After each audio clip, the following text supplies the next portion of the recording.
So if any of you guys out there in FF Nation has seen the movie The Dirt by Motley Crue, this is kind of like what's happening right now. This is the pre-party here, so. Without all the naked chicks, and Yes. the drugs, Right. and all that. Yeah. Topher, he's gonna be coming in and running around crazy. They'll all be here Smashing in the next guitars and 10 stuff. to 15 minutes. Alright, so we'll go ahead and get this started. How many people we got on? 35. 35 people. Alright, hey. Guys, welcome FF Nation. We're live here on the tour bus with Jeremy. So we're gonna kick this off a little bit. This is the best you could get, so it's not very best we can good. get. That's alright. I was the only one here. He's the only one here. The rest of them are all taking naps right now. So hopefully you guys all seen the first interview on the Blue Collar Cruise tour. So well, I guess it wasn't a tour, but it was our show. It was a book. So, Get my coffee here. This is pregame yeah. coffee. And you have an adult beverage. I do have adult beverage. Not as much as I did on the cruise, so I'm a lot more sober than that last interview. I was kind of watching a little bit on the way up here. I was like, man, I think I drank a little bit too much before that, but I'm all right now. So I know I have a couple questions. Yeah. We're kind of answering a little bit right now. One of the ladies kind of gave me a couple questions to ask, like how you guys kind of prepare for a concert. You know? So like our daily. So right now he's just sitting here drinking coffee. Yeah. So Yeah. so what is like the routine? So last night was at Indy. Yeah. So now you guys traveled all night. So well, not necessarily that part, but so when the show's over the night, like say last night, as soon as it's over, we get everything packed up.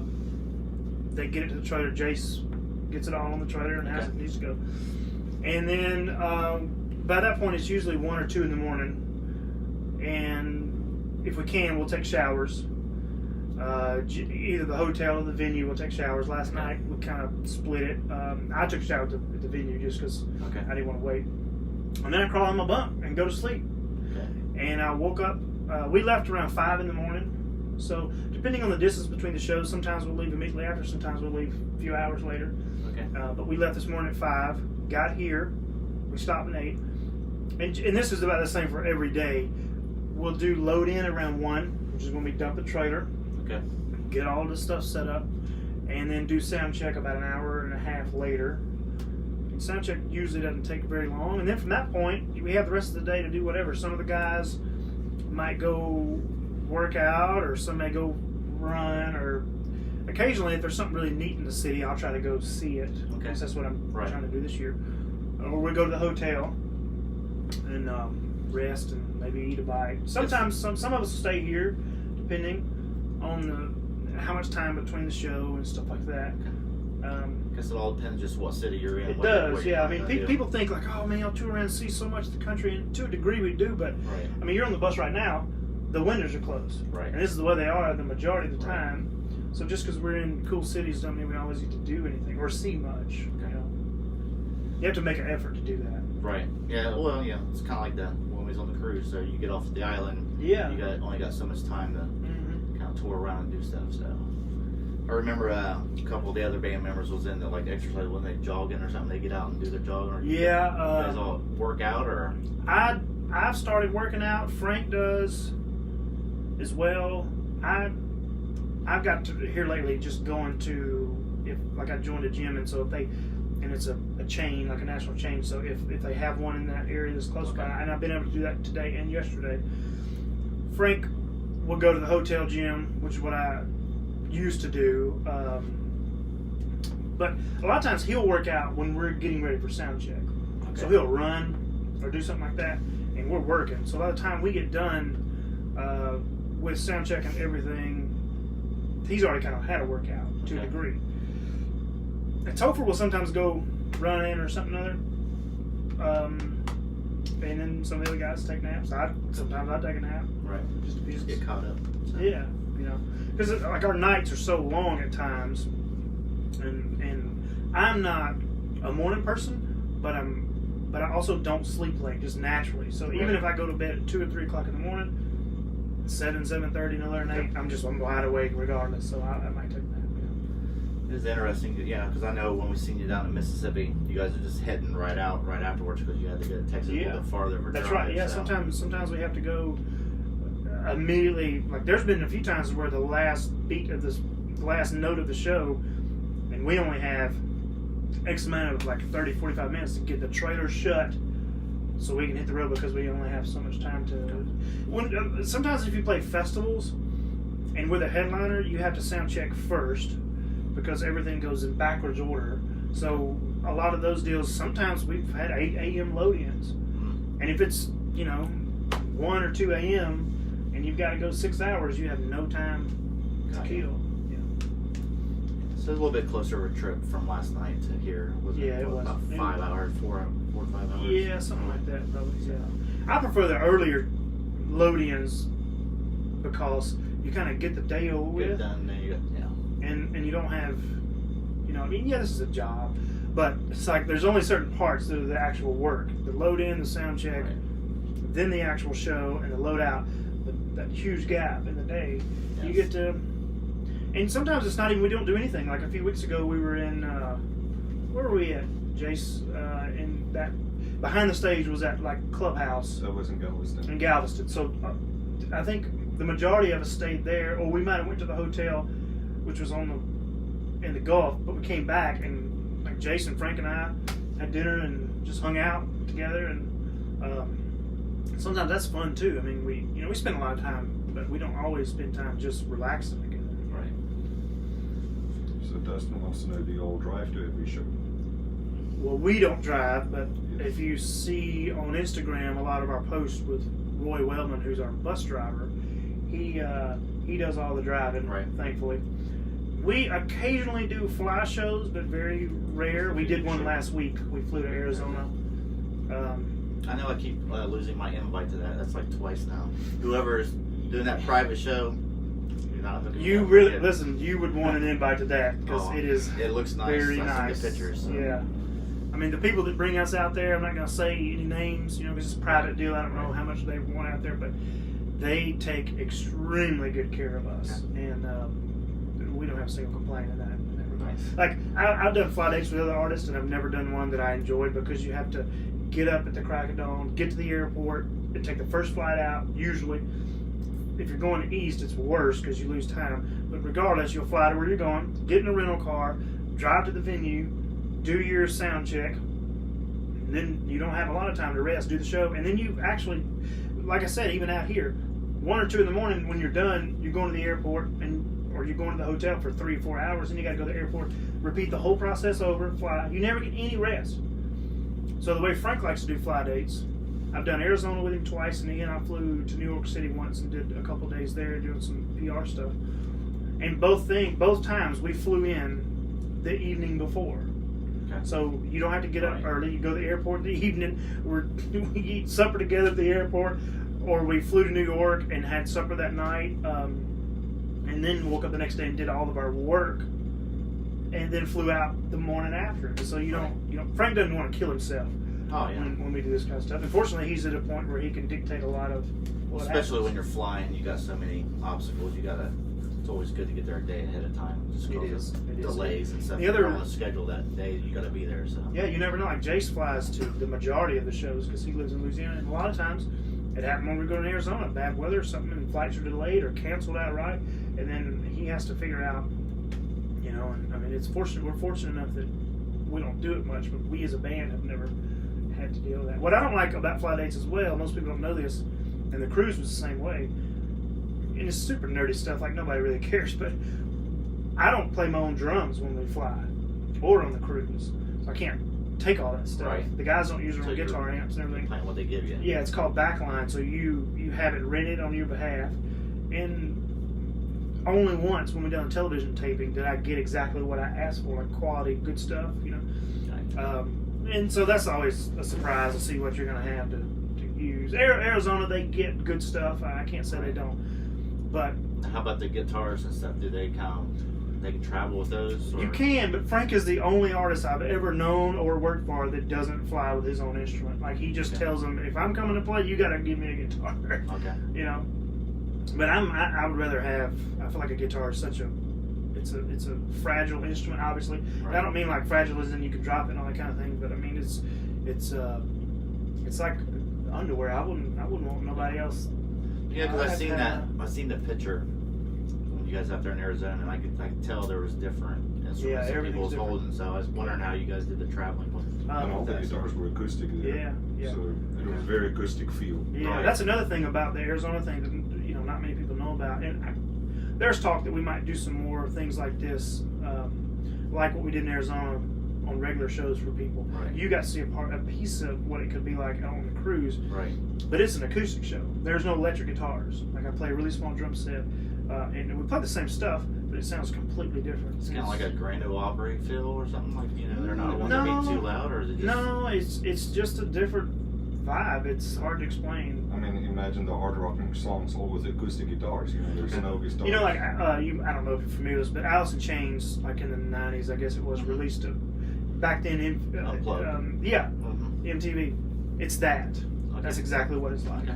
Yeah. But if FF Nation fans would ever be able to do like a true, like that kind of Right. acoustic show, I mean, you Yeah. guys would just, Oh, I know. it would be There's beyond. people every time we go to concert like, man, when's the next cruise? I was like, I don't know. It's like, who knows what they're gonna do? Hopefully, something comes up in the next year or two. So, I know it takes a lot of time to plan that Mm-hmm. bigger stuff like that. So, it's not just like coming to a venue that's already set up for this. So, Yeah, and like tonight or last night in a honky tonk type setting where you got a lot of people. They come to get wild and get silly, right. playing more acoustic type stuff. It's more of a mellow crowd. Yeah. And Frank, like, so much of the show is so high energy, and we joke around that people that don't know what we do, and they say, well, what's a Frank Foster show like? And the best way I can describe it, and Frank agrees with this, we joke about this, is imagine if WWF and Leonard Skinner met. Right. Like, that's what this is like. So, if you break that down and do it acoustic, you can't always do that everywhere and it work. You Right. know? So it has to be some thought put into it. Like the cruise or like the Arizona thing where it's a small setting and that kind of thing. Definitely. But I hope we do more of that, and I think we will. I think that's something we've not really done that we could. I know, there's a lot of people on that West Coast who definitely want to see you guys out there for sure. So I'm confident we will be out there. I don't know if it'll be by the time this year ends, but I would almost guarantee 2020 we will be out there for sure. We're going to probably do a couple more shows in just a weekend. Well, yeah, that's the thing is it costs so much to go out there, and the time. The furthest west we go right now on the bus is Denver. All right, yeah. But what works with Denver is you could kind of in a way go all the way to the West Coast, but it's a 20-something hour ride back to Nashville. So Right. just to go to Denver, you want to really have a show in between, either coming or going. Break it up a little bit. Yeah. Right. So to go on the West Coast, it would make more financial sense to stay out there and do more. But who knows what will So happen. give me a good reason to take a quick little vacation. Yeah, out west next year. So There's country folks. I do want to go to Colorado. I've never been to Colorado yet. We almost went to that very first one out there, that Grizzly Roads, when you guys were there. I was so close. I just didn't pull the trigger on those plane tickets. Then they went way too high within like the next week, and I was like, nah, that just ain't worth it. So. No, man. First off, you've seen probably more shows than most. Yeah, well, to us, it's even the fans have been there a lot. Anymore, it's all about just meeting up with people. The show is just an extra part of it anymore. It's like because we've been to so many. Now, like last night, we've seen so many people from the cruise. It was like a reunion. It was a reunion. I talked to so That's many why people. we kind of like started wearing the shirts. Like, hey, it was stand out. And I seen people with the shirts on last night. I didn't meet them on the cruise, but I met them last night. So we kind of. There's even people didn't have a cruise shirt on. They said, hey, well, I was on the cruise too. Yeah. So we got to talk to them, and it was crazy because there was a lot of people that really came to that area because you had Minnesota, St. Louis, Wisconsin, St. Louis, Minnesota, Wisconsin, all the places we don't go. Number 2 fan, Eric and Joey drove up from Texas. Number 2, and number 2 fan Philip is here actually tonight also. And he was there last flew night, into Mississippi. Yeah, they was there last night tonight, so he might be 1.5. So. Well, Philip is watching, but he can't hear. I know. The music in there is too loud for him. He's like, I need subtitles. So, yeah. So, I know you guys, him and Eric's got that running thing with Frank trying to outdo each other. Being the number one man is pretty The interesting fun. thing about last night, as you say, there were so many people from different places. And a lot of them were on the cruise. But I also met quite a few people last night that had never seen us. And that's the closest that we come to where they were. Right. I've seen that when he asked people the first time, it's like, man, a lot of them in the crowd. Yeah. That's always good to see, though, too. It is, and I met 3 people from that live in St. Louis, and then I met, oddly enough, a couple from Ohio that had never seen us. Shame on you guys. Yeah. But, all right, they might have just now found out. Well, like the people, the guys from St. Louis said, this is the closest you've come, which is 4.5 hours from Indianapolis, but which I think is the same distance from Nashville. Right. So they can come to Nashville. I'm glad they come to Indianapolis because we had it was a great night. Yeah. That was a fun show. St. Louis is probably, we'd gain an hour if we went that way, so it's maybe another 3.5 hours probably from Indianapolis. So, but yeah, it was awesome just to get to see everybody again. Yeah. And so I try to do a little meetup whenever I'm going to a show, and we've been trying to schedule these little pre-parties, just kind of meet and greet. Hey, let's all hang out if you can. Mm-hmm. Doesn't really happen the greatest, but we're getting there. So, and I met a couple last night for the first time. Met a guy, Art from the cruise, him and his wife, Kim. So, yeah, like I said, it's awesome. We just go. It's just a reunion. We go to the concert inside, and we just all kind of go hang out. So, and they're diehards. They're front row diehards if Days on the Blue Collar. And Frank said that last night on stage. He said, "This is like a blue collar cruise reunion." So that's why we kind of like, all right, let's get a group photo. Yeah. And there was more people. I was trying to get everybody. Every time it was kind of like someone would walk away to go to the bathroom or get a beer, and I was like, oh man, there was too many. It ain't like there's only 5 or 6 of us. All right, let's get a group. There's a good 20 people at least. Yeah. That was on cruise. So. What about the giveaway stuff you want to do later? We do have a giveaway. What's that about? 'Cause I don't even know a lot about it. All right, so we're gonna show the first one here. The first one is not finished. It has to be took care of shortly. You want to describe here to the fans that don't know exactly what it is? Well, So. You can put it down. I told Troy for the giveaway stuff. I was like, well, what could I give to the cause? I suppose. And I thought, I'll give him a cool drum head.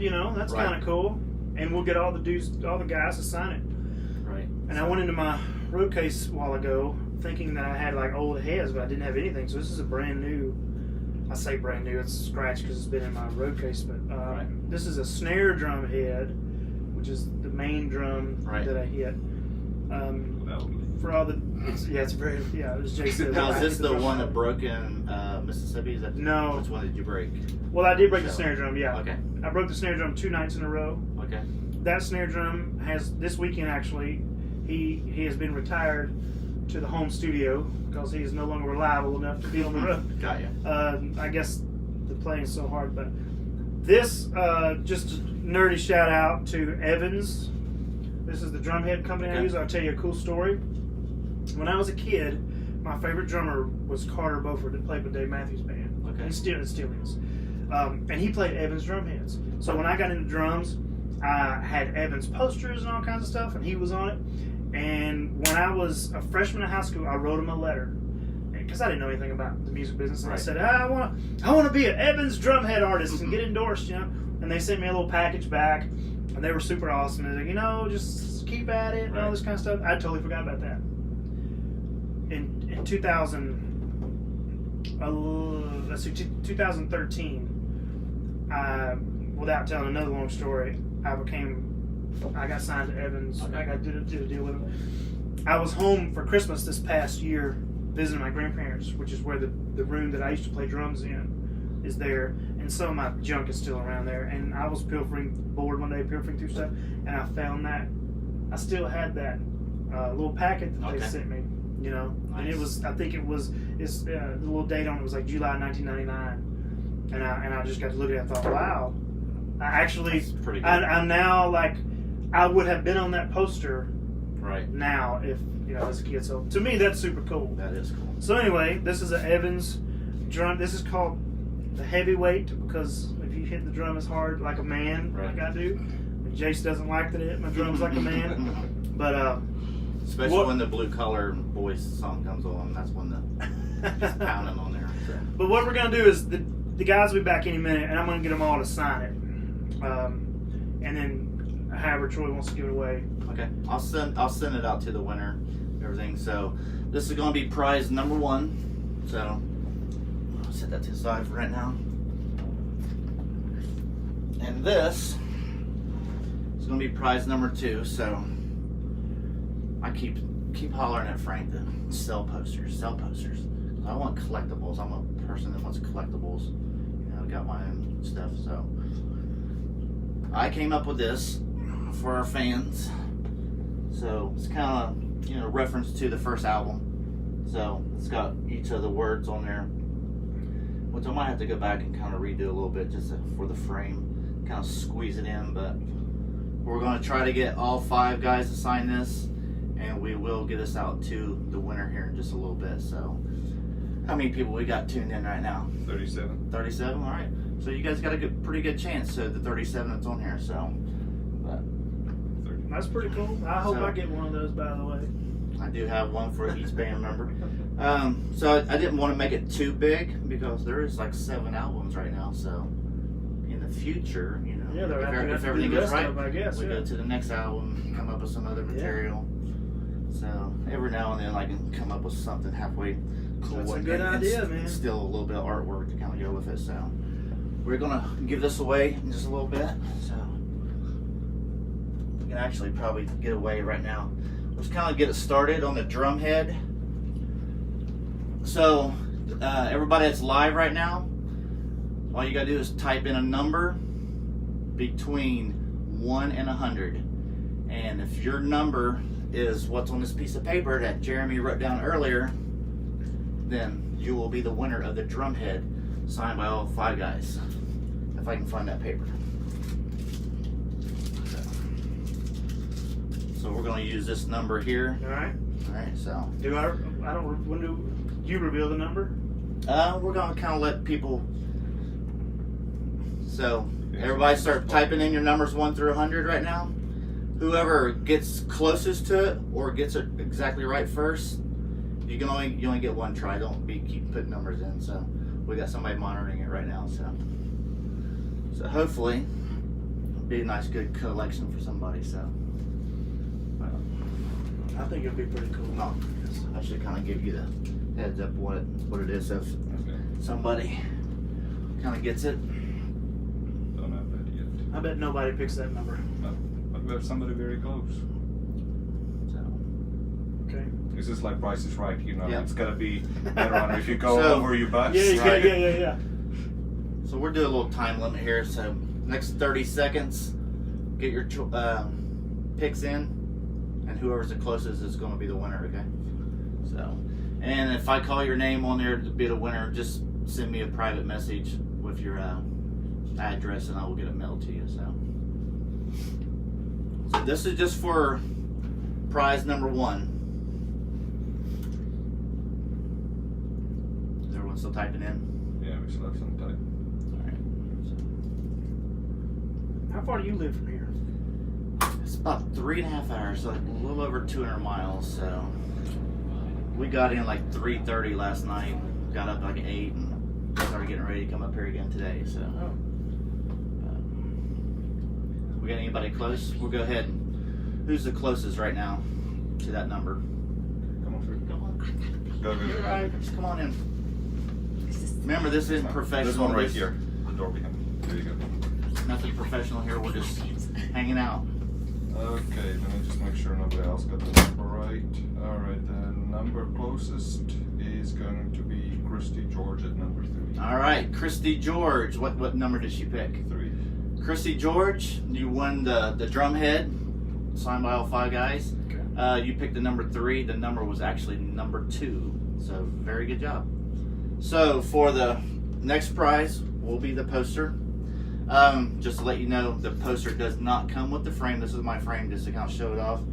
You'll have to buy your own frame. Michael's, it's 11 by 17 poster, so it's a standard frame size. Just go to Michael's, get your coupon, $10, $15 frame to put it in. So, but this one's for me, so because I designed it, so I get number 1. All right, so go ahead for the poster. Go ahead and put your numbers in 1 through 100 again, and we're gonna see who gets it. You see the number 4?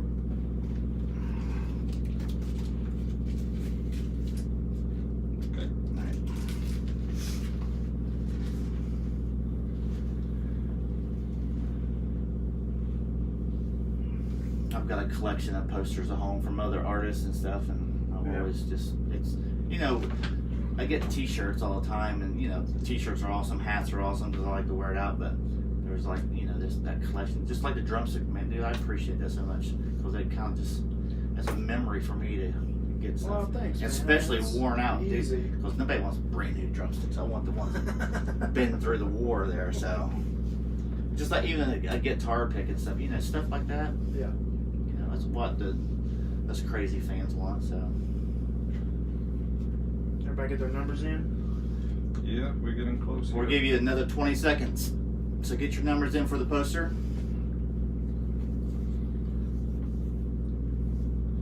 And also give me a thumbs up if you guys like the poster idea. We got a winner. We got a winner? Yep, Marcy Carswell Mathis. Marcy Carswell? Mathis. Marcy Carswell. You are the winner of the poster. Did she get the number? Or She got it. Number 18 was the number. She got it exactly right. So great job. So. Got a couple people close, but. All right. There you go. So I will get that mailed out to you. Like I said, send me a personal message and with your address, and I will get that mailed out to you. And we'll get everybody signed here. And Christy, I know Christy. I got to meet her in Mississippi once down there a couple weeks ago. So it's always nice to remember. I remember a lot of names I got to remember here lately. So I think I had like 20 people last night. Like Roy was like, "How do you remember all them?" I was like, "I don't know. Just kind of look at a couple pictures and try to get it going." So. Well, Jeremy, I appreciate it, man. And FF Nation, you know, hopefully we can do this again in the future. Get some of the other guys in the band to also kind of join in. It'd be great to kind of even have a powwow with just a couple of you. You don't talk to me enough. You need to talk to somebody that's way more interesting. Hey, you got the great stories. There's so many more. We barely even touched the surface of it. So, but we're getting ready to tune out. So thank you guys for tuning in, and tune in a little bit later. I'm gonna go Facebook Live. Hopefully I got enough reception. I'm kind of in the country a little bit, so it should work. If not, I know number 2 fan Philip is in there and he'll be doing some Facebook Live too. So, but we'll take care of it. Thank you guys.